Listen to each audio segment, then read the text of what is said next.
अब नहीं भेंट हमसे होइला भार जी।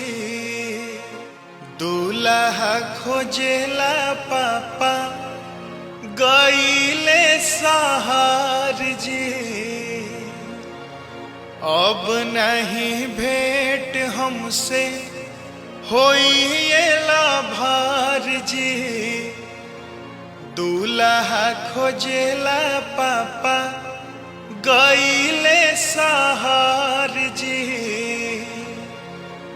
सेट भइल शादी गंगा पार बलिया के करा गलिया में आईबा।